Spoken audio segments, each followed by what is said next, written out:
All right, good afternoon, good people, family. It is 4:41. We're going to get started with this lesson today. This is lesson 22, God greater than the world. And we're talking about the adulterous man, okay? The adulterous man. And so there's a topic in the Bible about, adultery. But if you really are looking close in this Bible, you've never seen one man accused physically of adultery. But there's a reason of that for real. There really is a reason for that because we have to understand the true design that God has made humanity with. He made God to be in close relation with and to be in one with Him first and foremost. And so we'll get into that. We'll talk about what it really means to be an adulterous man. And, this is going to be a talk that's going to refine a lot of men, but it's also, if you're a woman watching this, it's also going to help you see clearly what you should be running towards in your life and why you should be running towards that in your life too. So it's going to be very good for men and women to learn about this today. But we'll get into the topic of the adulterous man. And I never talk about male or female much. Never talk about male or female things much, but there are things about males and females that makes us one, and completes the whole picture for us, right? 'Cause that's how He made things. Literally, Jesus Christ said it. He said, "Have you not heard from the beginning? He named them male and female." And so understand that's from a beginning thing. It's not a man-made thing. That's a God-made topic. So we're gonna get on to the adulterous man and just the reality of what that looks like, who that is, what that really is seen in life. And we are in the story in Judges with Samson right now. And so in this story in Samson, he is basically dealing with the women in his life. He's going in and out of relationships. He is an adulterous man. And so we'll get into this and start reading right now, okay? We got a little bit of reading to do today, so follow with me and we'll get through it together.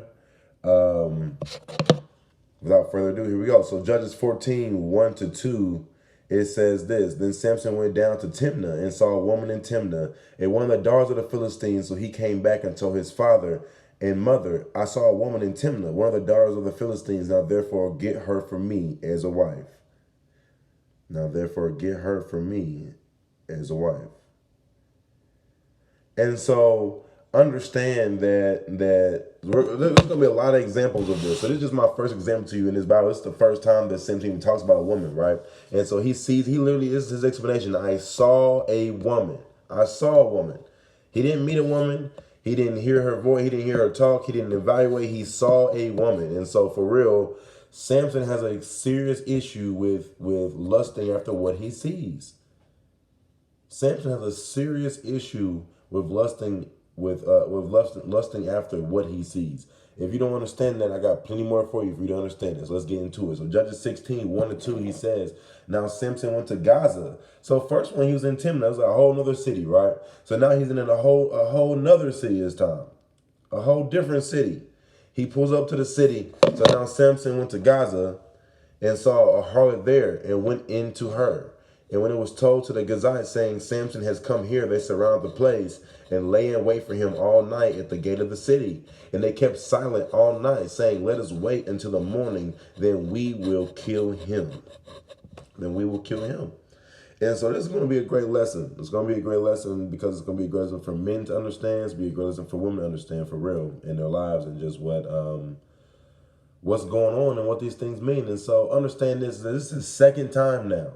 So in the same time, he has the same issue. He goes to Gaza and he sees a woman. He saw a harlot. So this time he saw a prostitute. He saw whatever word you want to use for a woman that gives herself to willingly give herself to multiple people. Okay, a harlot there, and went into her. So he had sex with her.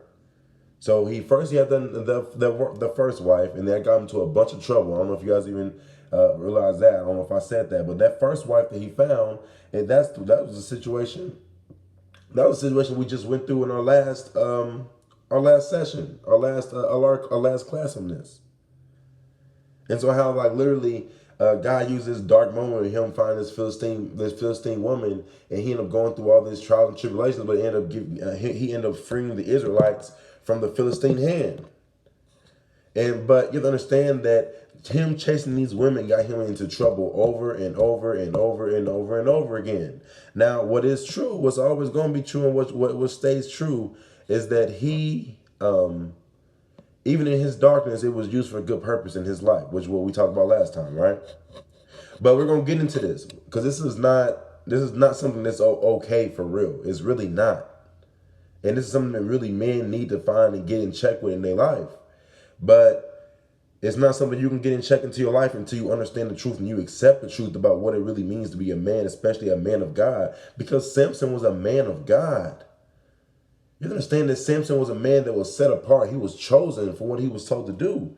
And so him living this life in the way he's chasing after, his priorities are completely wrong. Completely wrong. Everywhere he went, he saw a woman, and it says he went into her. He had sex with her. He married her.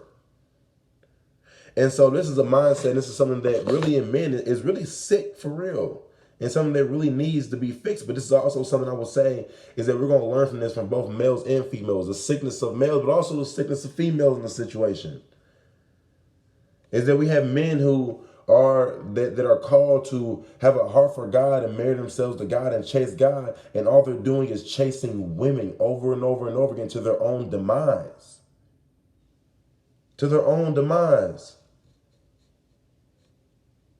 And we have women, and we're gonna go through this story. You're gonna see over and over again how these women are willingly being used for the demise of the men. And so we have blind men who don't understand what it even looks like for the enemy to attack a family and to attack a man and to try to tear down a man of God. These blind women are also a huge part of the issue. And so today we're going to talk about the adulterous man, but also in order to talk about the adulterous man, we got to talk about his weakness, which is the adulterous woman. And so we'll get into this today. We will get into this today. We're going to keep going. But anyway, so basically in this situation, this is his second time seeing a woman. He goes to have sex with her. He connects himself to that woman maritally. And they set up to try to kill him. So they say, okay, let's set up around the city, around the place, lay waiting for him all night at the gate of the city. And of course, God ends up saving him. God ends up saving him. But let's keep going. So God keeps coming through. Judges 16:4-5 says, after this, it came about that he loved a woman in the valley of Sorek. So now we're in the valley of Sorek. We started in Timnah, and then we were in Gaza. Now we're in the valley of Sorek. So Samson is literally the man, that woman at the well story in John 4, that is literally Samson. He is thirsty. He can't find contentment in his life. He has no true guidance on what he's doing. And it's because literally everybody that he sees, he just lusts after these women off of what he sees. He just lusts after these women off what he sees. He goes somewhere, he sees a woman he wants to have sex with. He goes where he sees a woman he wants to marry. He goes somewhere, he sees a woman. Every time he goes somewhere new, he sees a woman. But that's Samson's issue, is that his focus and his drive is not on God. It's on women and satisfying his body right now. And that literally is what's tearing him down and in his demise. Come on, how many of you guys have actually read this word and understand that the demise to all great men of God in this Bible were all great men of this Bible were women in their lives? How many of you don't understand that yet? Adam, was it not Eve? King Solomon, do you understand he had 1,000 wives? They said that there was a reason why his heart turned from God.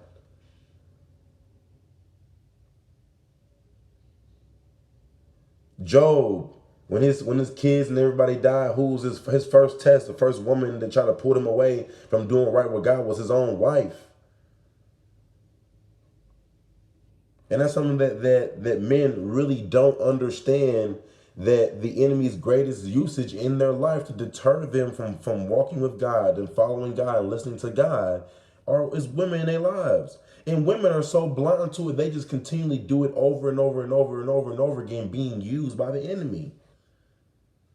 Both sides have to wake up.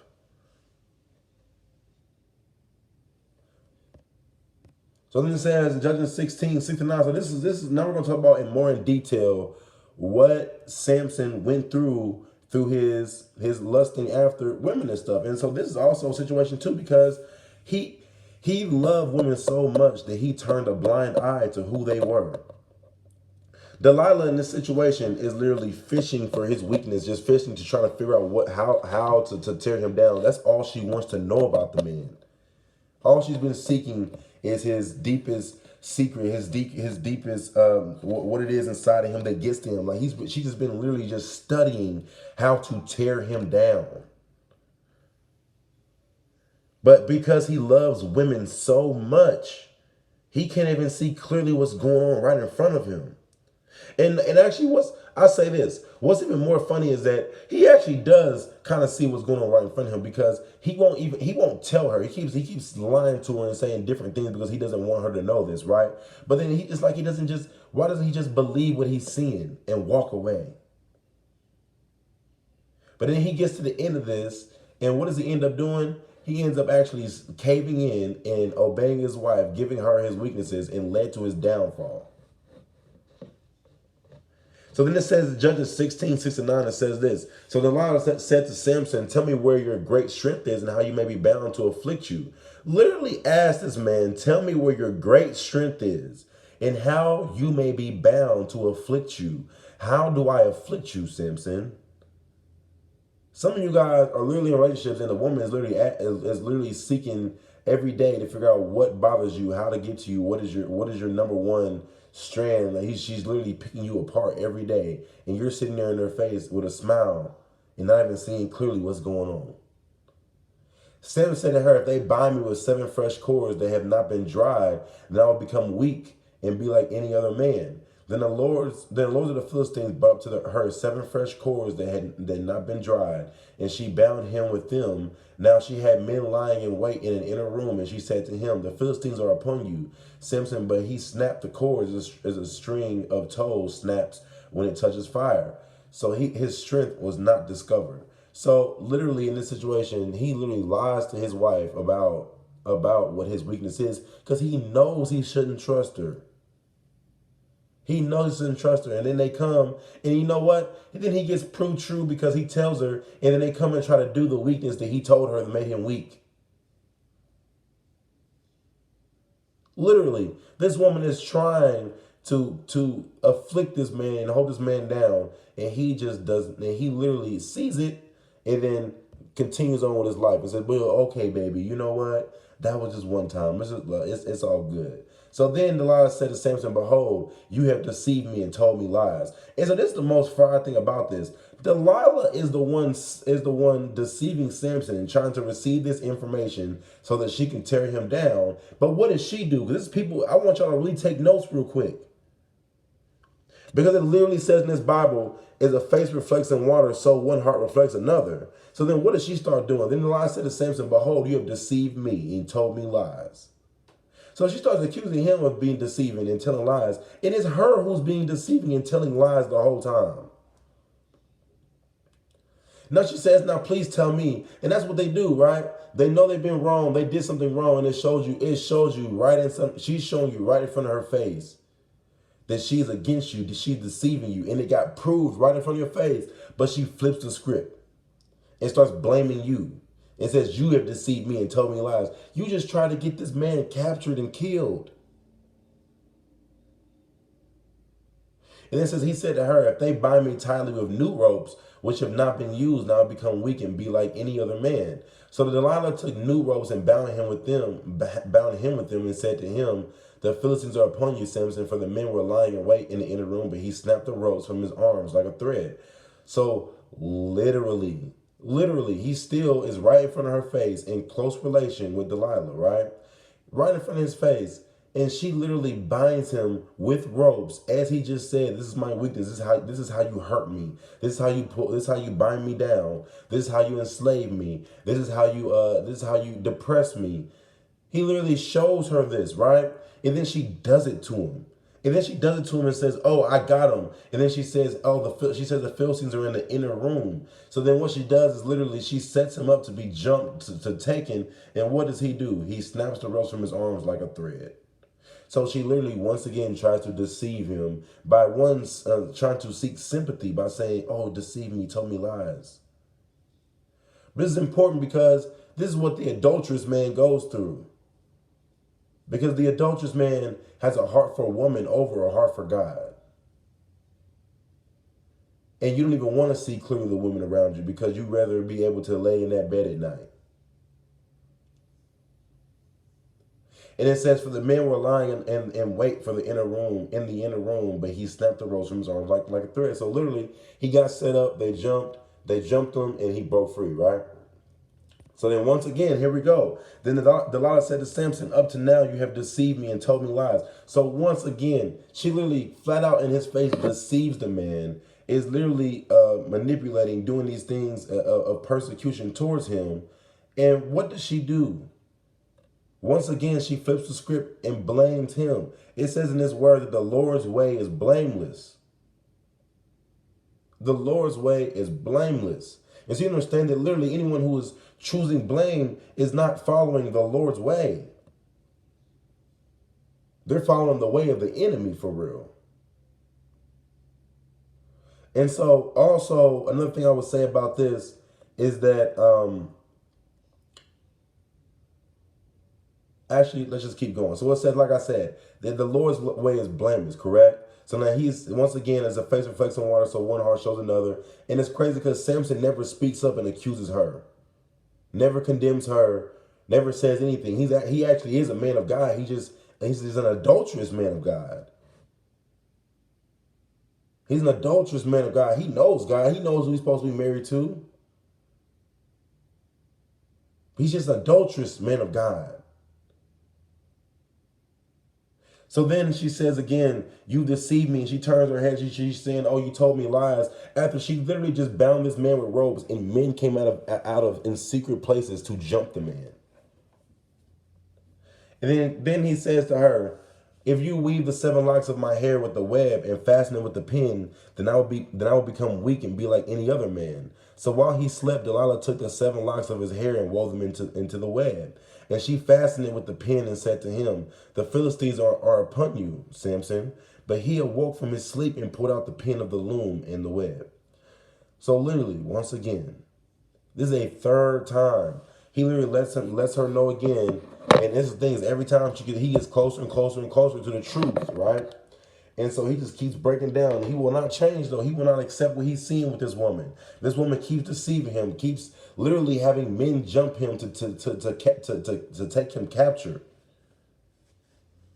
But once again, he gives her the benefit of the doubt. And says once again, if you weave the 7 locks of my hair with the web and fasten with the pin. The thing is he's like lying to her and playing with her because he's not really telling her the truth of his weakness.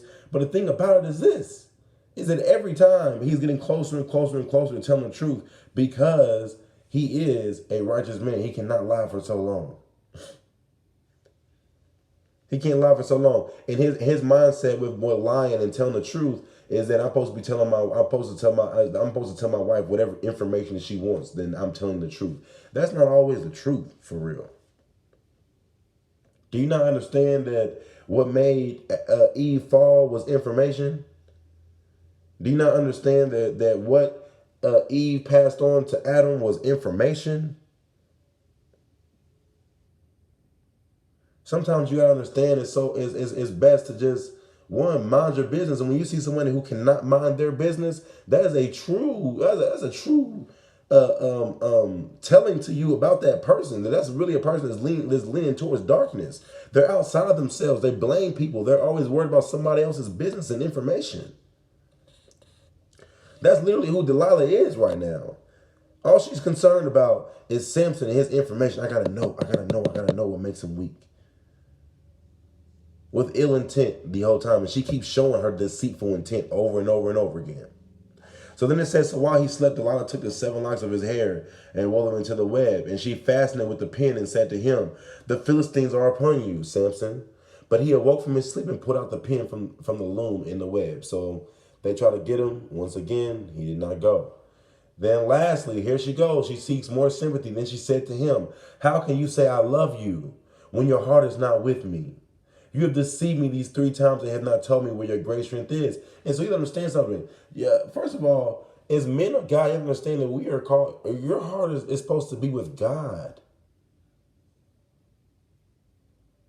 Your wife is not your slave master and is not your master to obey. You have one master, and that master is God, and that's the truth. And we're called to submit in service to our wives. You are not called to submit your mouth and your understanding in your way of life, in your truth and all that. No, you're supposed to concede that to God, and your wife's supposed to concede that to you. And so then he says it came about when she pressed him daily with her words and urged him that his soul was annoyed to death. So he told her all that was in his heart. So like I just said, every time he keeps telling her more and more. And he's trying to be strong. He's trying to be strong, right? And literally, but he said every day every day she keeps nagging me. She just keeps saying all these words to me, keeps urging me, says all this stuff to me. And then finally he is annoyed and just tells her his weakness and said to her, a razor has never come on my head, for I've been a Nazarite to God from my mother's womb. If I am shaved, then my strength will leave me and I will become weak and be like any other man. And so literally he ends up telling her his weakness as a man of God. As a man of God. And I'm trying to tell you, this is completely how men of God are attacked in this world. Is that you stay strong and you know what God has told you is your weakness or your stumbling block or the thing that is going to tear apart your mission, what God's calling you to do. You know it. You know it. And you know that there are some people that cannot handle that information. Not everybody can handle information. FYI, I don't know if y'all have learned that yet in your lives. But then he just ends up telling this woman this information. And it ends up being the very end. Not the very end, but the beginning of his devastation. Because he's never actually he's fell under many attacks, but he's never been even close to defeated. So then Judges 16, 18, and 19, it says, when Delilah saw that he had told her all that was in his heart, she sent and called the lords of the Philistines, saying, come up once more, for he has told me all that is in his heart. Then the lords of the Philistines came to her and brought the money in their hands, and she made him sleep on her knees and called for a man and had him shave off the 7 locks of his hair. Then she began to afflict him, and his strength left him.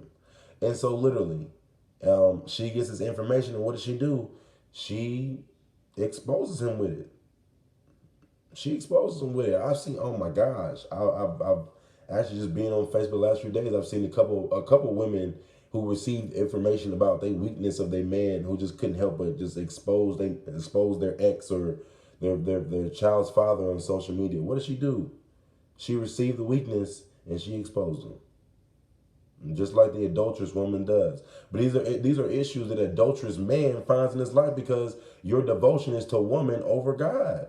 And you lead yourself into your own demise over and over again, just like Adam. Just like Adam. And so let's keep going. We're at the end of the story. And then we'll go on to a couple of verses. It's going to teach us a little bit more about this. It says, so Judges 16, 20, 22 says, she said, the Philistines are upon you, Samson. And he awoke from his sleep and said, I will go out as at other times and shake myself free. But he did not know that the Lord had departed from him. Then the Philistines seized him and gouged out his eyes, and they brought him down to Gaza and bound him with bronze chains. And he was a grinder in the prison. However, the hair of his head began to grow again after it was shaved off. So literally, his giving of this information to this woman who showed him over and over and over again her deceit, her wicked intent, became his demise. This is the issue of the adulterous man. Women are literally your demise over and over and over and over and over again. Because you continue to trust women over God.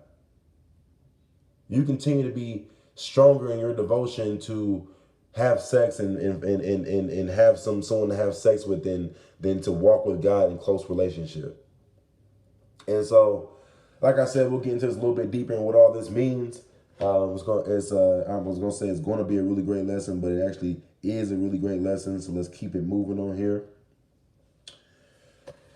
So now we are at Hosea 2:16, okay? And so in this situation, it says, it will come about in that day, declares the Lord, that you will call me Ishi. It will no longer call me Bali. Okay? And so you understand that Ishi means husband and Bali means master. And so the Lord is literally saying that it will come about, like literally he said it will come about in that day that you will call me husband and will no longer call me master. God he does not want to be your master. He wants to be your husband. He wants to walk one and one with you. He wants to be one with you on your walk. He wants to be one with you on your walk. Many of us really don't understand is that in perfect creation, man was made to walk with God. First and foremost, man was made to walk with God. And then the woman came and walked with the man that walked with God. The adulterous man believes he's supposed to walk with woman. He's supposed to walk with woman, and really that's just what he does. He just walks with woman. I'm just gonna say that. He just walks with woman, right? His eyes are on woman. His eyes are not on God at all. His eyes are on this woman, whatever this woman tells him, of being obedient to her. But it has no real structure foundation. But the thing is that we as men are called to be leaders of your household. You're not called to follow. Only person you're called to follow is the Lord. And your family is supposed to follow behind. Your family is the Lord is a man's husband. The Lord is a man's husband. And so it says this right here. 1 Corinthians 11:3 says, but I want you to understand that Christ is the head of every man. And the man is the head of a woman. And God is the head of Christ. And so literally it says that Christ is the head of every man. So what he's saying is that Jesus Christ is the head. So what does the head do? The head makes the decisions. The head is the leader. The head decides where you're going. The head has the thoughts. The head is the lead of the body. Christ is the leader of every man, and man is the leader of every woman, and God is the leader of Christ. You have to understand that this is the perfect line that God has called us to have in this life with our families. But some of us just really don't understand this. Some of us take out Christ and we take out God, and you just think that man and woman are supposed to have the same head, that we are equal heads. No, Christ is the head of every man, and man is the head of every woman, and then so God is the head of Christ. And the only women that don't like these teachers are the wicked ones that are driving men down to hell. I'm trying to tell you the truth. Only women that don't want to hear this are the women that literally decide that, you know what, they're scared of a man chasing God's desires over their desires. That's wicked. That's real wicked. But I'm trying to tell you as a man, what's real wicked is the woman being your head and not Christ being your head. That's the problem with men today right now, is that woman is the head of man in this fleshly world, creating an adulterous man. And so, like I said a second ago, I don't know if you understood this. Like I said, he said you will call me Ishi and will no longer call me Bali. So he said you will call me Ishi. Ishi means husband. He says you will call me husband. I'll be your husband. And so who is an adulterous man? The man who commits adultery against the Lord. Do y'all not understand that yet? Jesus Christ said this. What did you think that this meant? He said, you have heard that it was said that you should not commit adultery. But I said that everyone who looks at a woman with lust for her has already committed adultery with her in his heart. We are not called to look at women and lust after women and follow after women. What you lust after is what you go after. He said, if you are looking with them with desire in your heart, you've already committed adultery.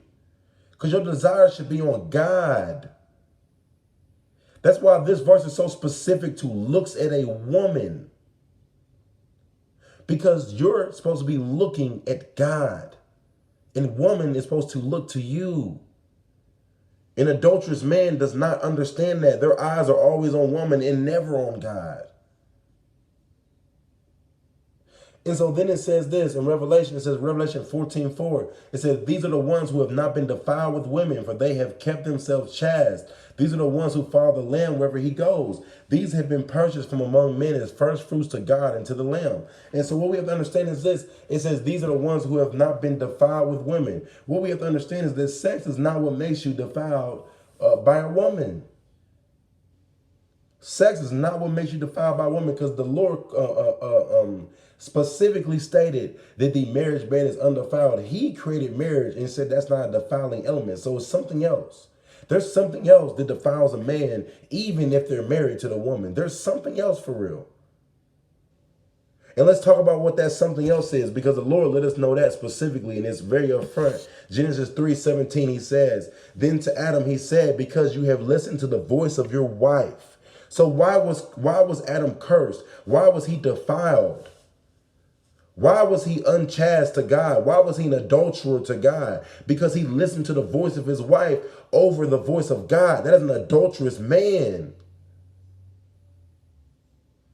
And this is very important, because this is very important for men and women. Men to understand what it really means to commit adultery as a man in God's eyes. Because if you look in his word, this is what you're going to see.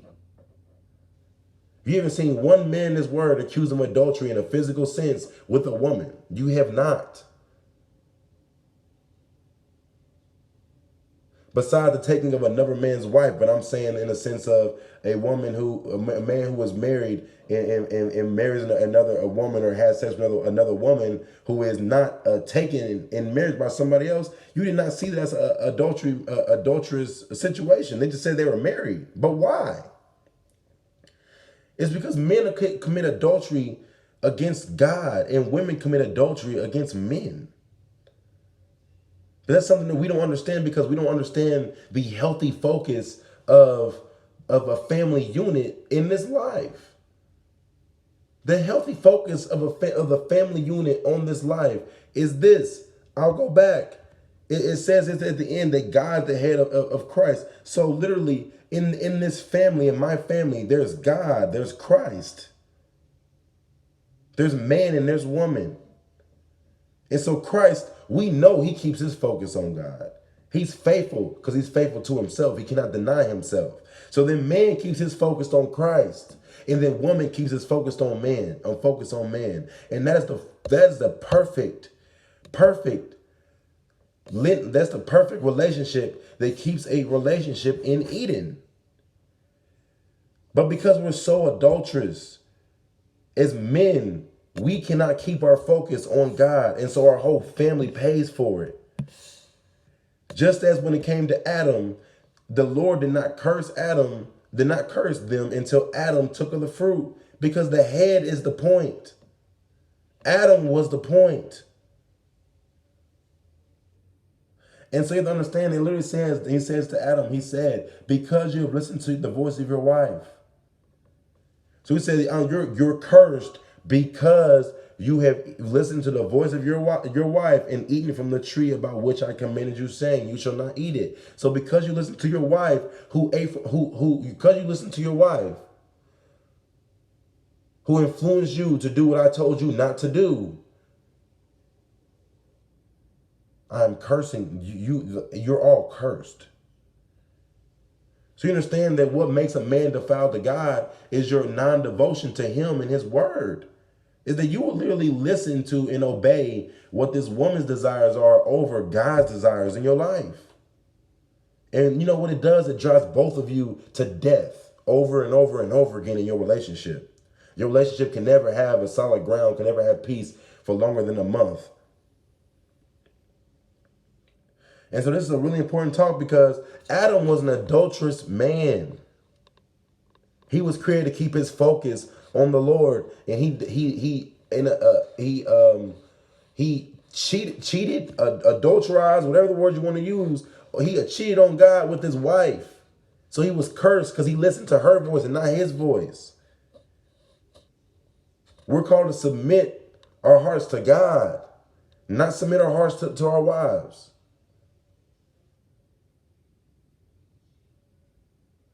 And so let's keep talking, because this will wrap it up for you so you understand even more. Matthew 19:10-12, it says, then the disciples said to him, if the relationship of the man with his wife is like this, it is better not to marry. But he said to them, so literally what he was telling them about how no matter what happens, a man should never leave his wife. It doesn't matter what happens unless she's unchaste, she's rebellious, she's commits adultery, gives herself to another man. There's no reason for a man and a woman to ever split apart. No reason. And so the disciples said to him, if the relationship with the man with his wife is like this, it is better not to marry. But he said to them, not all men can accept this statement, but only those to whom it has been given. For there are eunuchs who were born that way from their mother's womb, and there are eunuchs who are made eunuchs by men, and there are also eunuchs who made themselves eunuchs for the sake of the kingdom of heaven. He who was able to accept this, let him accept it. And so literally, he's saying that they're literally saying it's best not to marry. And Jesus Christ is saying, you know what? You're right. And so a eunuch is somebody that how I say this? They are absent of sexuality. They have relinquished their sexuality. They likely have cut off their genitals. They're people that have no sexual desire for anything in this life. And so Jesus says, you know what? That's actually the best way to go, is if you don't have anything at all, that's really better. And Jesus is a mirror of his Father. So this is God's perspective of life. Is that the best understanding to have is that, you know what, it's actually not best to get married. And then he says at the end, he who was able to accept this, let him accept it. Because it's not something that's easy to accept. And that's literally what he said in the beginning of it too. He said literally, not all men can accept this statement. Not all men can accept. I know, listen, if you listen to this right now, or you listen to this in the future, whenever you listen to this video, I know it's hard for you to accept it. Only God can give it to a man to accept this, the understanding to accept this for real. And that's the truth. And so let's keep going real quick. But why is it that he says that? So Paul goes a little bit deeper about this. And the reason why we're talking about this is because I want you to have a real understanding about an adulterous man. An adulterous man. And it's not that as a man of God, you are not able to get married. But the challenge is that you got to deny listening to your wife's voice to listen to God's voice in your relationship. And that's not easy. It's really not easy, because you have somebody in front of you who's going to be strong in their perception and what they believe and all these other things. But you've got to be strong in what God is telling you. That's not easy.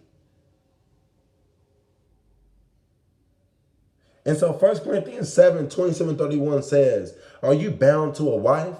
Do not seek to be released. Are you released from a wife? Do not seek a wife. But if you marry, you have not sinned. And if a virgin marries, she has not sinned. Yet such will have trouble in this life. And I am trying to spare you. He is literally saying that those who marry will have trouble in this life. Y'all don't think y'all understand the challenge of marriage for real.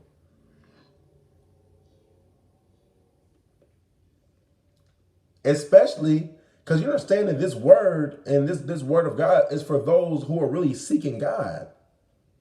So he's saying for those who are really seeking God, you're going to have much trouble getting married. Think about this. The whole thing that happened with Adam and Eve, a married couple in the Garden of Eden, the enemy used his wife to attack him. Who do you think he's using you in your life to attack you? It ain't the man that's on the other side of the world. It ain't the woman on the other side of the world. It's the person that's right next to you in your own home.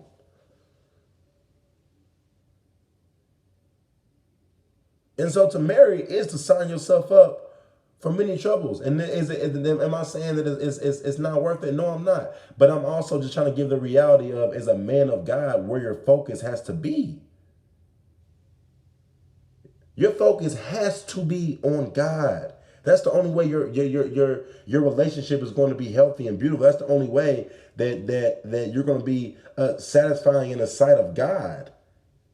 You understand that women are truly used in this life to deter men from keeping their focus on God, and vice versa too.